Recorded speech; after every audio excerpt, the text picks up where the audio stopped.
Hey everybody, welcome to the Better Student Ministry Podcast. My name is Jared Berry. My name's Mark Freeman, and together we have over 30 years of youth ministry experience. We created this resource to be of value to you and your youth ministry team. Hopefully you enjoy it, you benefit from it. Our goal is to invest in you as youth leaders so that you can invest in your students. If you found this useful, please like and share with as many people as possible so that we can see better student ministries. Hey everybody, welcome back to Better Student Ministry Podcast. It's good to be back with you. We're excited. Mark, it's good to see you, my friend. Good to see you too. I feel like it's been minutes since the last time we were together. Yes. We do spend a lot of time together, and I wouldn't have it any other way, Jared. We're still friends, which is amazing. It is kind of. Yeah. Like we spend enough time together that we could really annoy each other. Have you ever, be honest with me, have you ever been like really pissed at me for something? No, I don't think so. I don't think I have either. I actually did see you get, I usually don't, your range of emotions is not too extreme. Cyborgish, some say. Yeah, like sometimes I'm like, does he have a soul? Yeah. I don't know. But recently you came over to go swimming at my house. You brought your dog, and I got to see a whole nother, side of you. Like your attempt to assert yourself as the alpha over the dog was really revealing. Was I successful? He was. But I think that's more him than me. It was fun. I was as manly as I could be. Yeah. See, we have a dog too, but he won't go swimming in our pool. And our hopes was that Mark's dog, who does like to go swimming and did go swimming in our pool, would convince my dog. And it did not. He had no interest. No, but watching Max swim after those kids was hilarious. Yeah, that was fun. I mean, he was literally trying to push them to the sides of the pool when they would jump off the diving board. He was freaking out. He was like really, really worried about that. Honestly, he was annoying the crap out of me. I got to be honest. I was like, Mel, I know we want to have a pool, but I cannot live like this. If he was like that, I think he would get used to it. I think he would too. And he definitely did mellow out. Yeah. It was, I think it was their jubilant squealing that was setting him off. Yeah. Because I think I even said to you at one point, I'm like, it sounds like animals in distress when they're like laughing and silly and splashing around. Yeah. And I think it just triggers something primal in him that he's like, I got to save these things. Right. So the key is, if you guys get a pool, you just have to tell your kids they're not allowed to have any audible fun while they're swimming. In fact, the more they're under the surface of the water, the better. Right. Just stay silent underwater. Yeah. Like a submarine, basically. That's it. So now we are excited to be back. Sonar. So, speaking sonar, this is kind of the unofficial season 3 of the podcast. Yeah. We typically will take the summer off, and so we're excited to be back. And I a few months back was invited to share a breakout session at a conference. You also did on a different topic, which maybe we'll get into on another podcast. Actually, I think we did. Maybe we That was have the internet one. Okay, yes, you're right. Yeah, we did.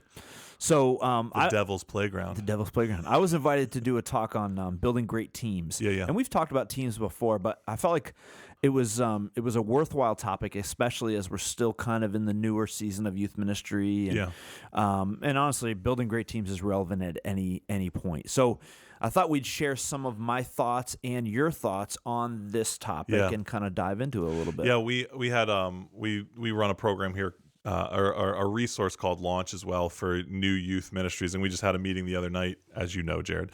And one of the things we talked about was this idea.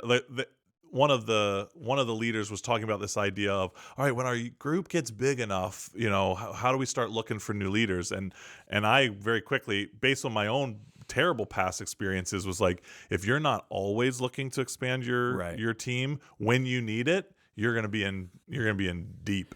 Yeah. Right. So you should always be thinking about how to galvanize your team, how to add to your team, how to strengthen your team, how to build your team, and always thinking about who else can we have come alongside. Because one of the things that I say all the time is, like, I've never heard a youth leader say, gosh, I've got too many leaders. Like, what am I going to do with all these great leaders? Exactly. Like, that's rarely the case. Honestly, even if you had like a 2-to-1 ratio students to leaders, be blessed. Right. Yeah, that's awesome. Yeah.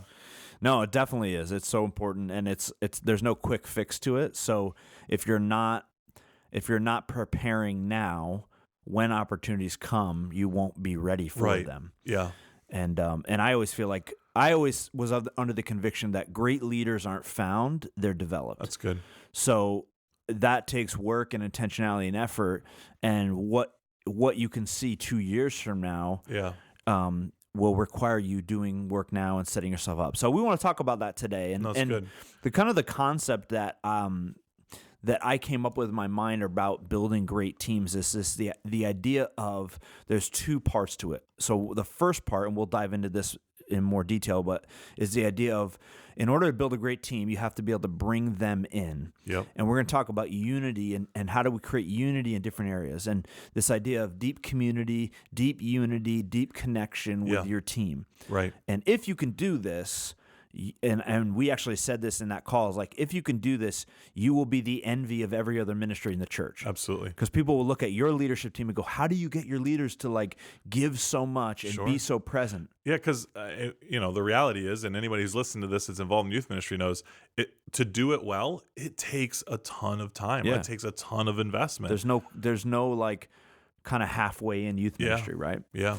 So so how do we bring them in? Yep. And there's some different things that we can do to help create that unity in those areas. And then the second part we'll talk about is how do we send them out? Yeah. Because great leaders aren't just brought in, they're also sent out, right? So we're going to look at those two areas. So so the first concept I had when it comes down to the idea of bringing them in is the idea of how do we have to create unity in our passion. Mm-hmm. And you know this, right? When you have leaders coming into your group, typically you're going to have a huge variety of leaders. Which honestly is what you want. Yes. Right? So maybe you don't want to bring in just carbon copies of yourself. No. Right? You want to have, because you're going to reach different students than somebody else is, and different personalities and those sorts of things. So yeah, absolutely. If your team is healthy, you're bringing in a lot of different types of personalities, hopefully different age groups, right? All those sorts of things. Right. Absolutely. And every one of those leaders will have a variety of passions for certain things. Sure. And that's okay. What we're talking about is not like, oh, I've got this leader who's passionate about sports, and then I've got this leader who's passionate about music, and this one who's passionate about video games. It's like, that's fine. And those are all helpful things. Those are all helpful things. But we don't create unity around those things. What we do is we create unity around a passion for some kind of key fundamental things. And I would say, for me, there's four. The first one is, and this is obvious, right? Passion for Jesus. Sure. So we're going to make sure if you want to be a leader here, you don't have to be perfect, but we've got to share. Ultimately, at the end of the day, this is about having a passion for Christ. Right. Yeah, absolutely. And everything we do is for that. How would you, when you were, when new leaders were coming in or interested in being involved, did you have any mechanism or ways of assessing where they were at spiritually and whether being a part of the youth ministry was going to be a good fit necessarily as it relates to their spiritual walk? Yeah. So we would do, first of all, I would do an interview process with them, which would take about an hour, and I'd have different questions. And a lot of those questions had to do with their spiritual journey. Like, really tell me your testimony. And if you're doing this, by the way, one of the keys is you want them to do the majority of the talking. That's good. So don't. This isn't an orientation yet. Right. Yeah. Don't ask questions, get one word answers, and then move on to the next thing. Like, it's good. You can really discover a lot by what they share and how they share it. And so, and what I would be looking for is not a fully developed, mature disciple. Sure. Because I felt like I have some bandwidth to help move them along. But there's a difference between passion for Jesus and fully formed disciple, right? Right. So you can be a like, man, they're kind of messy, they're a little rough around the edges, but at the end of the day, like, they really love Jesus and they want to serve him. That I can work with. Yeah, no, that's good. And I like this. I love the idea of like, it's a pretty intense, not intimidating, but like a significant conversation to have with them on the front end. I don't know who the quote is, and maybe I'm making it up in my head, but I've always kind of heard people say, if you recruit them in the hallway, they'll quit in the hallway. This idea of like, this is not a small thing that you're like, hey, I think you'd be great working with teenagers. You should be a part of the youth group. And they're like, sure, all right, sure, I'll give it a try. Why not? So like, considering whoever's going to join your team is no small thing, right? Mainly because of the investment, but also just because of the responsibility that you're potentially giving someone as well. So being intentional about getting to know them, understanding their journey, and in a lot of ways, you'll start to hear how they're going to communicate to your teenagers the truths that they've established over time too. Yeah. So I would make it seem like they're lucky to be considered to be a part of this team versus the opposite. Which is also why I always hate the Sunday morning announcement from the desperate youth or children's pastor. We need you. We need you. You've got to come help us. We got too many kids here. You know, like absolutely. That's the vision that you're casting, right? Yeah. So that passion for Jesus, number one. Number two is passion for students. Yeah. So tell me a little bit about, in your experience, I know you probably had a lot of people that come along interested in being leaders because they were passionate for Jesus, but they maybe didn't quite have a passion for students. Sure. Or it would be like this. Hey, I got something I got to share with those teenagers, right? That was almost always an immediate red flag. Like, you're going to come and tell me you got something you need to share with the teenagers versus like, how can I help what our church is doing? And I think some of it was this realization of a bigger picture of what was going on. It's not like the youth ministry needs me to be here and set these kids straight. It's how can I be a part of what you guys are doing? Right. And a significant piece of that is this idea of I want to provide every opportunity for a teenager to hear about Christ, to be discipled, to be poured into, to be invested into, versus I got a message I got to tell these kids. Not that that's not important, and there are some important messages we got to tell them, but sensing their heart for that teenager. Right. Or, another time it would show up a lot is if it was like a recent graduate and, understanding whether they just want to be hanging out with their friends who haven't graduated yet, or they weren't ready to leave the youth group just yet, and they want to still have the fun of that, versus hearing their heart for, man, my life, these relationships were so crucial to me as a teenager in my formative years. I want to contribute in any way that I can to. Absolutely. No, that's a great point and a distinction to be able to figure that out. Like, do they really have a passion for students? And I do think you're right. Sometimes you get adults who they have the perspective of like, these students are bad and rebellious, and I want to come along and correct them. Like, sure, and those are the ones in the back of the room shushing kids the whole time too. Right. Or to your point, you've got the students who kind of like, I don't want to give up youth group. And it's like, you don't really love these kids. You want to still be one of these kids. So the only thing I would say about this is there is a difference when you're interviewing and talking with people. There are those leaders that I came across who ended up being phenomenal, who it wasn't that they were like some leader. If you come across someone and they're just kind of annoyed by teenagers, they're probably not the best leader. But there are some who feel insecure around like, I don't think I could give any. I don't think they'd want to hang out with me. I don't think that's different. That doesn't mean they don't have a passion for students. Point. It just means like you may have to help them see, like, actually no, because I think a lot of people have that perception about youth ministry, like, well, I'm not very cool or hip or understand, I don't know the lingo, the things. So those people I would be totally open to, because that's not a lack of passion, that's an insecurity.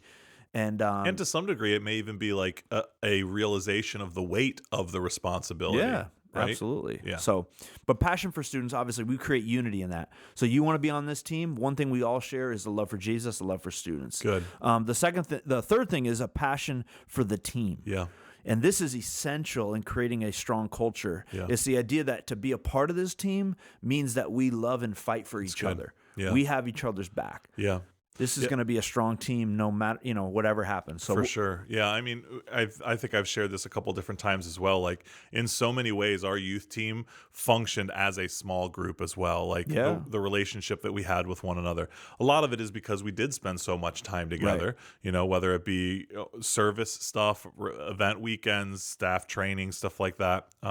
But I wanted it to be, as much as it was about the students and that desire, like, I wanted us to love hanging out together too. I wanted the team. And again, we're talking diversity of ages, diversity of backgrounds, certainly diversity of tastes and stuff like that. But we just loved being together. So like, if there was an issue with one of us, like if there was a problem going on in one of our personal lives, like that our staff text group was the starting line for a lot of people saying, hey, pray for me right now. Absolutely. I need this. And that's no small thing. And that's where longevity comes from too, right? I'm not just a replaceable pawn on the board. I'm a crucial piece of this this machine that if I'm not there, yes, you can replace them and it's not the end of the world, but we're also going to cover each other's weaknesses with our strengths, and we're going to, we're going to function as an organism together. And part of that is just caring for each other and getting over differences and, all those sorts of things. Yeah, no, I agree.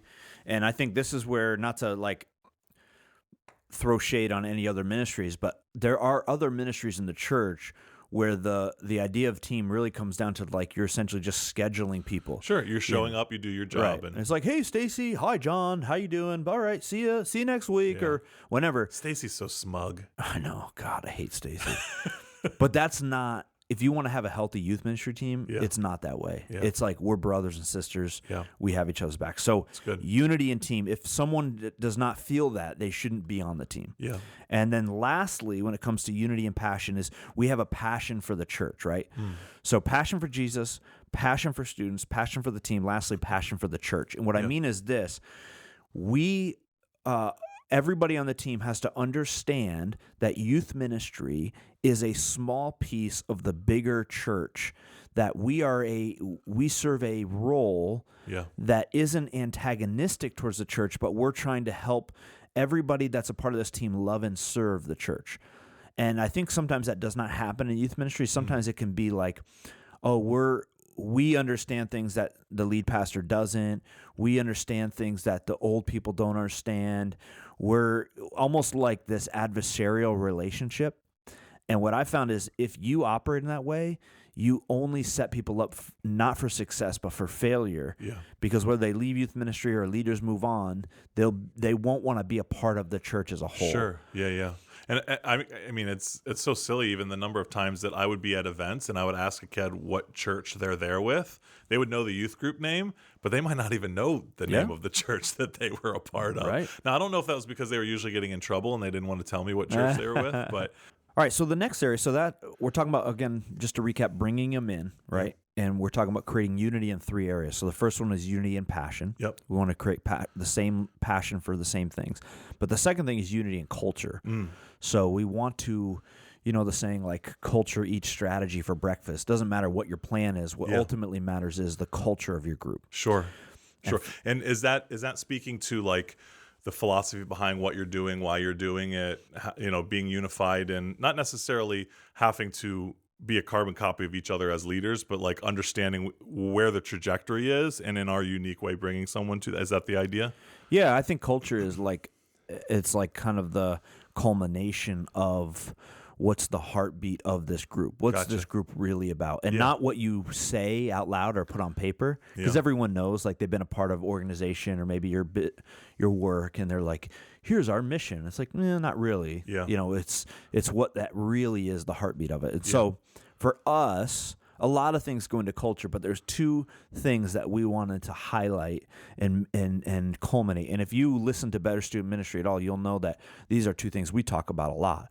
And so number one, we want to create unity in gospel fluency. Mm-hmm. So we want to make sure our youth group was a gospel-centered, gospel-fluent youth ministry. Yeah. I know that's a heart of yours, passion of yours. Talk to me a little bit about what that looked like for you guys. Sure. Well, so this is a big piece of this is taking the information that the head knowledge and I think the term is letting the coin drop to the heart, right? So you've put they may have heard of who God is, or maybe not. So you want to make sure you're communicating clear language to them, right? But then also helping them to understand, how does this get lived out in my life? What does this look like to be a follower of Jesus? I understand that He died for my sins. I understand, or at least I heard that it has happened. Right. So now how does this actually impact my life? How does this get lived out in my life? So having leaders who are demonstrating that, modeling it, showing what does it look like, which does not mean being perfect and without flaw. It means you're showing them what does it look like to seek for forgiveness when you said something stupid to a kid, or you lost your attitude, or lost your temper or something like that. And so but it creates an intentionality around taking advantage of the time and moments and opportunities. So then also that means instead of just giving good advice, we're giving good news, right? And we probably mature adult can probably have some great advice that they can give teenagers, Yeah. but being able to give them the good news and helping them to understand universal principles based on scripture, based on God's truth versus my experience as an adult leader, those sorts of things, that then is also teaching them how to feed themselves someday too. So if Pastor Mark or Pastor Jared or whoever the youth, volunteer youth leader isn't there, they know they've got a resource that they can tap into as well to look for truth and to look for information versus relying on the advice of other people, the wisdom of other people. Not that those things aren't good and helpful, Right. but we want to give good news, not just good advice. Yeah, and to put that practically, like one of the ways that we would do this in our youth ministry and how we would try to create unity and culture is we would say, okay, we would try to create shared language around some concepts. So number one, we understand sin in our lives personally as leaders, but also in students' lives as primarily not being an issue of behavior, but an issue of worship. Yeah. Right? Sure. So my problem with sin is not I do bad things, but it's I worship the wrong thing. I worship something other than Jesus. And what that does is it changes the focus from I got to stop doing these things, these bad things, and help them understand what do I need to start doing. Right. But that's really important. And this will not happen overnight. You'll have to really walk your leaders through this. But when they're having conversations with students, like let's say a kid comes and says, I'm struggling with pornography, the answer is not only, okay, well, stop looking at porn, Turn put off your your computer browsers. away. Right. Yeah. But the answer is like, okay, there's something else happening here. Yeah. What are you worshiping other than Jesus? Right. That's great. So that's one of the ways that we would And terrifying. change. It's great and terrifying. Yeah. Right. So, and then the other way, so that was the problem. So when we talk about the problem, it's a problem of worship, not behavior. Yeah. And we talk about the solution is we need to behold who Jesus is more, right? We need to look upon Christ. We need to be reminded of the truth of his gospel. And what that does is return our hearts to worship him, not other things. Right. So that's some practical ways. And you got to keep that in front of people. I mean, every single message you talk about, that should be at the heartbeat of who you are. Yeah. And that helps create unity and culture. Yeah. To take it almost to the most extreme version of that concept is we were just reading in Matthew, ironically with my young kids last night, because we're reading through books of the Bible, and in Matthew 13 is where it talks about this idea of casting out demons. But when you cast one out, if the Spirit of God doesn't replace what's happening in there, 7 more come back in. Now, we're not necessarily talking about casting out demons, though. If you want to have some sort of deliverance ministry in your youth ministry, it's probably not a bad idea. But this idea of just stopping the bad behavior without or getting rid of the false idol in your life without replacing it with the truth of Christ, the thing we should be the object of our affection, we'll just replace it with something else. And sometimes 10 times worse than the thing that we had before. Absolutely. Right? Yep. And sometimes we'll replace the bad behavior with self-righteousness or with determination. And then, of course, we know that it only sustains for so long before we just run out of energy and motivation. Right. And then that leaves us worse off than we were before. Totally. Because now I can't even do it on my own. Yeah, you're right. Yeah. Well, that kind of leads us so unity and culture is 2 parts. One, gospel fluent, gospel centered culture, and then the second part is discipleship culture. Yeah. And we talked a lot about this, so we don't need to go deep into it. But the expectation is for a leader, we would have the idea of like, this is what we're about. That's good. This is what we do is to disciple teenagers. Yep. We're not trying to do overnight fixes. We're trying to disciple them. And that it makes you intentional with all your interactions. It keeps it in perspective. This is a long game, right? And then it helps you find little moments of victory and success, which is sustaining over time as well. Yeah. So those 2 pieces, creating unity in culture, are done through gospel fluency, gospel centeredness, and then also discipleship focus. Yeah. This is our theology and this is our mission. This is what we do. It's good. And those are really important. So the first one, unity passion, second one, unity culture, and the last one, when it comes to the area of bringing them in,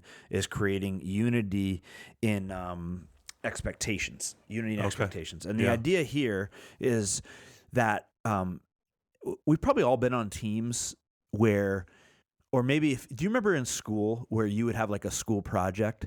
Yeah. And then everyone's assigned a role. But like one person is like does all the work and then the other people are slacking. Yeah, it was or me. like I was always I was a slacker. Yeah. I knew we'd be paired up. Yeah, exactly.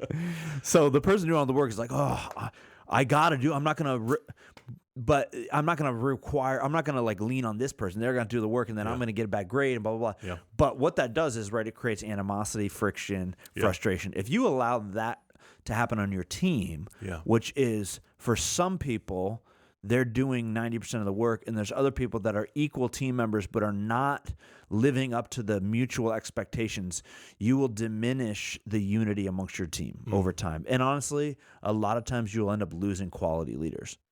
And so for me, the important was to say we need to have unity in our expectations for each other, right? Yeah. And so the kind of three areas that I thought through this is, number one, unity in our commitment. Mm-hmm. So that can be practically as far as like showing up on a Wednesday night, or whatever the other commitments that we have. And so we would have grace on people, but we also would have a high commitment level. Sure. I always use this term, and I didn't coin this term either. Let your yes be yes and your no be no, which means if the expectation is that you're going to be somewhere and you say you're going to be there, or you physically show up, then I'm going to expect you to be present. Right. And if you can't be, I understand that. Like, I would rather a leader not show up that night if they're not focused or mentally, emotionally, spiritually ready to serve that night because they just had a crazy week or they just are gassed or whatever.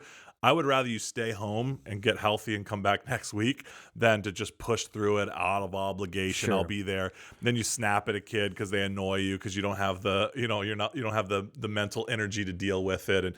But if you're going to be there, then I'm going to expect you to be fully present. And so let your yes be yes and your no be no as it relates to the expectations and your commitment to what's happening, right? Right. Yeah. So actually, it may make sense if I lay out all three, because I think what you just said fits into it. So number one is high commitment.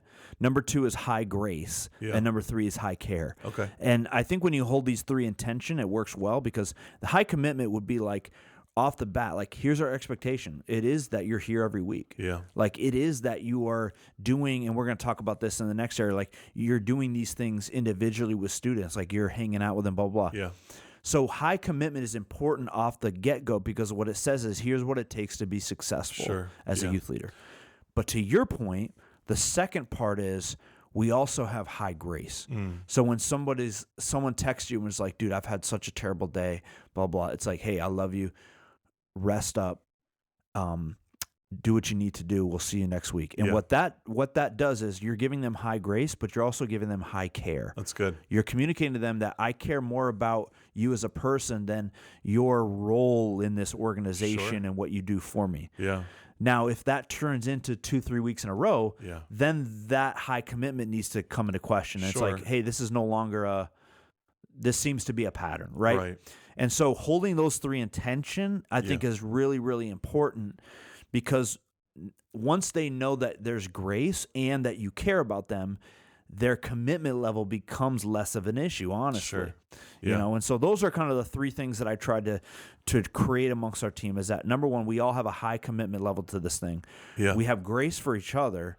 And then we also care about each other more than we care about what we do for the youth group. Yeah, it's good. I think some of that is what we kind of talked about early on too, when we're meeting with potential leaders, is communicating those expectations and kind of being clear with them. Yeah. Because I would even forget, because we had a pretty decent sized staff, we would have new staff that would join, and I would forget, especially like around retreat seasons or around convention, things like that. I wasn't always great at reminding the new people in the room what the expectations are, what the hopes were, what their responsibilities were. I would just be like, oh, yeah, we're all veterans of this. We've done this a million times. So you may have to continue to reiterate it for the sake of that leader, communicating really clearly what your expectations are, what your hopes are. And then, one of the things that we would sometimes do too is we would recognize there were different levels of commitment. I don't know I'm curious how you feel about this, but we would have different leaders that would serve in different capacities. Not all of our team was available for retreats and overnight stuff. Some of it had to do with their age, their family life, things like that. So we had some support staff that were vital members of the team, and they would still be trained and developed the same way, but they had a different level of engagement. But what they were responsible for, they were fully committed to and engaged in those things. Yeah, I think that's fine as long as that's clearly communicated and understood amongst the team. Yeah. Because what you don't want is to have some why so-and-so never... Right, behind the scenes or under the table understanding with one leader. It's like, yeah, you're fine if you do this, but everyone else is like, well, wait a second. I thought this was the common expectation. Yeah. Now, what I would steer clear of is having the same level of buy-in for everybody, or the same level of hey, we're all on the same page, but then with one person, it's like, yeah, you can show up once every month or something like that. That to me is difficult to maintain that. But, absolutely. But if the understanding is we have some parents that are or grandparents that come in once a month and do this, I think no leaders are, those wouldn't necessarily be people that I'm maybe inviting to our monthly lead team meeting or whatever. Yeah. So as long as that's understood and clear, I think that's great, that's you know? Yeah, that's good. Yeah. So the part one in building great teams is bring them in. How do we bring this team in? How do we create this bond and this connection, this community?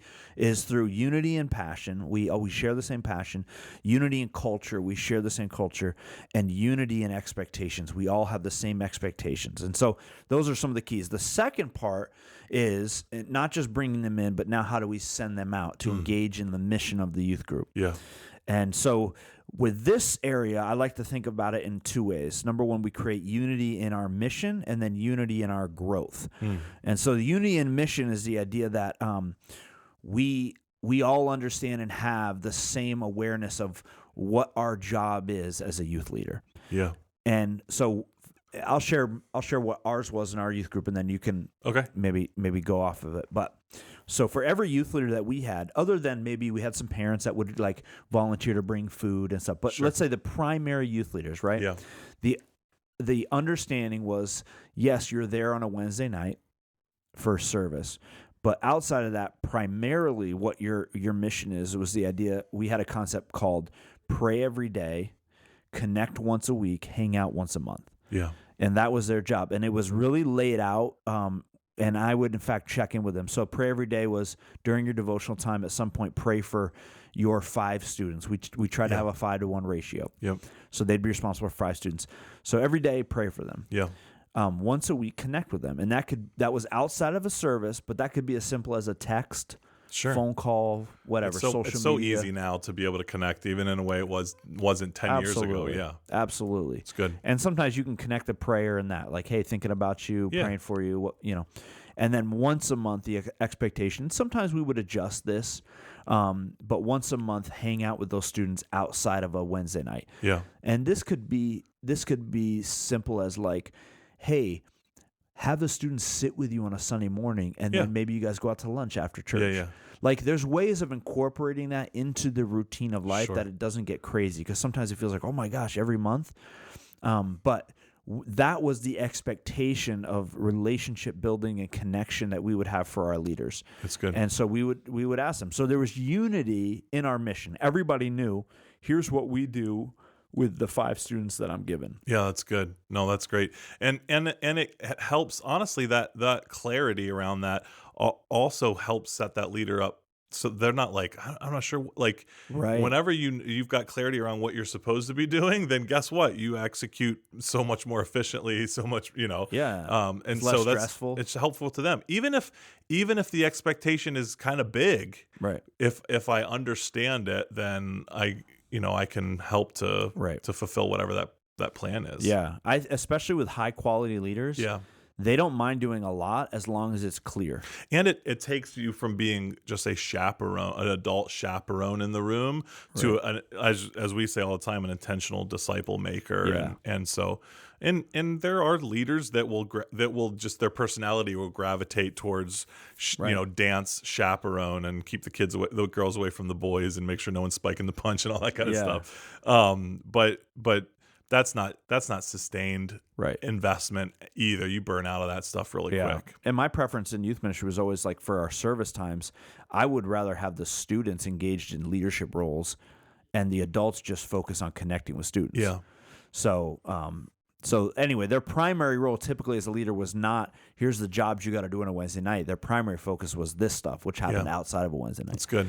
So unity and mission, and then the other piece was unity and growth, And so the idea for this was that this was more internal for me as the primary leader, that my job and our job as leaders is not just to pour into students, but it's to grow ourselves. Yeah. Right. So our mission, and I think this is really important, is sometimes we leaders think that my mission is to help students grow, and as students are growing, they're shriveling. You know what I mean? And so as you're pouring out, you're not replacing. Yeah, exactly. Or it's like who they are as a leader. A year goes by, and they're the same person. Yeah, sure. The students have grown potentially, but you haven't. Exactly. Yeah.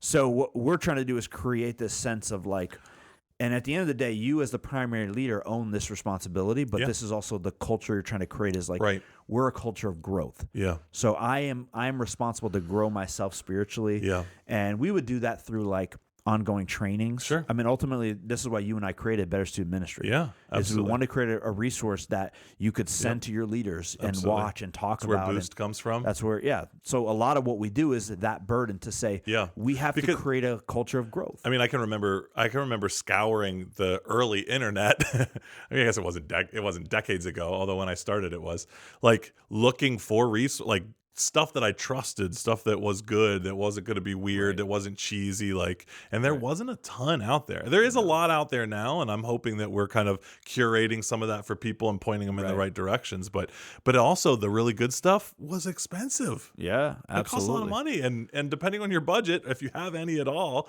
absolutely. The desire to resource was there, but you're like, I can't buy a $1,000 curriculum to train my team, much less get our students through something. So 100%. No, it was.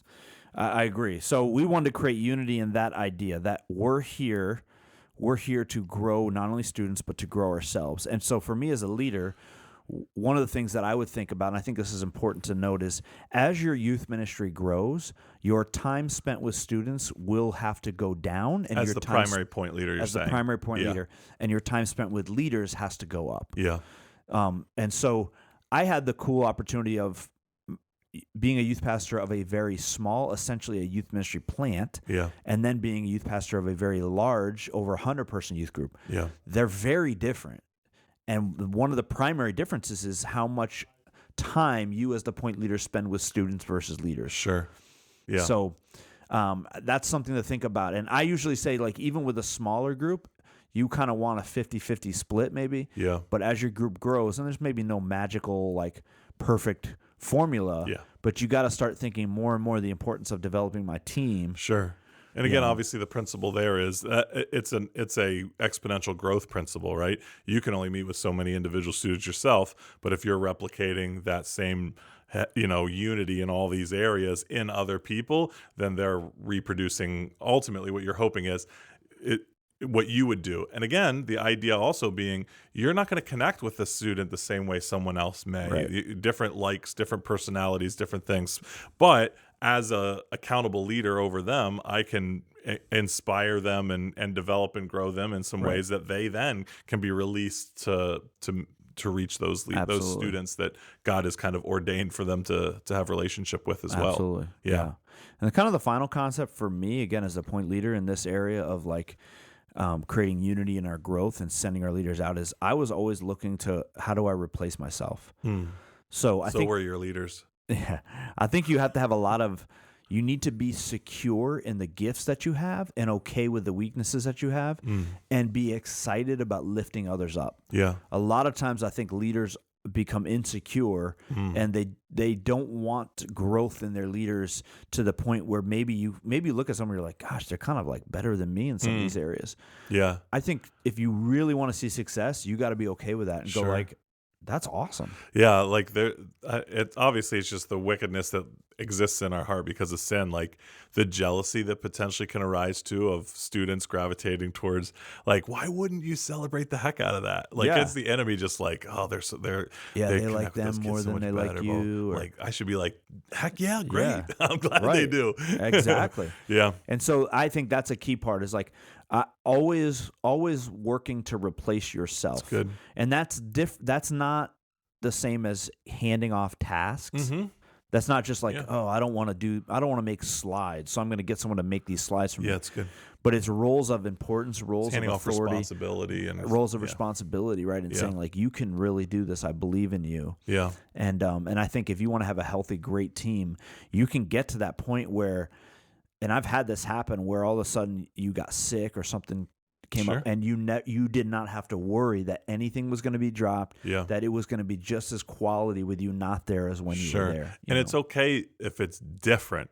I think the key that you're saying is the same amount of unity behind the care and the expectations and the focus and the mission, all that kind of stuff. It may look different than the way that you do it, but if you're unified in all these other things, then it doesn't have to be done the way you would do it if you're not there, because everybody has the same target on the wall and they know what they're supposed to be doing and they know their responsibilities. And you don't have to feel like you got to be the hero shouldering it all yourself, and that's a beautiful thing. Right? Absolutely. And it's healthy for you. Yeah, it's totally healthy. So if you want to build great teams, we got to focus on bringing them in, creating community culture, and then obviously sending them out. Yeah. And unity in both of those things, how we bring them in, how we send them out, is really important. And so I encourage you to lean into some of this stuff. Yeah. And it does not happen overnight. No. We always overestimate what can happen in the short term, and we always underestimate what can happen in the long term. Yeah. So if you do some of this stuff, like a year, 2, 3, 5, all of a sudden you look around and go, holy cow, we got a crazy team. Like these are solid leaders. Yep. You know? And food needs to be always involved. Always. That is a good little like practical tip. Yeah. Always have food. Yeah. Yeah. Yeah. Well, that's actually, I mean, you're kind of making a joke, but you're also serious. Like, one other thing, and maybe this fits into kind of like honoring your leaders and investing in them, is like, I know not everybody can do this, but I know you and I shared this conviction is, if I'm asking a leader to come to an event like a youth retreat or even like to my house for a youth leader meeting, I was going to spend the money and have food. Sure. I was going to pay for their way to go on that trip. Huge investment and totally worth worth it. You may have to raise money for that. Yeah, you may not have the budget for it. Absolutely, but it's worth your time and it's worth your investment. Because they're already usually missing out on work or other things. It's a sacrifice for them to be there. Yeah, but it speaks a lot to them to say, "I got you. We're going to cover that." You know. Yeah, exactly. So. That's great. Hey everybody! Hope you feel blessed by this, and encourage you to go out and make a goal this year to really build a healthier, stronger team. And thanks for being with us. We'll see you on the next episode of Better Student Ministries. Peace.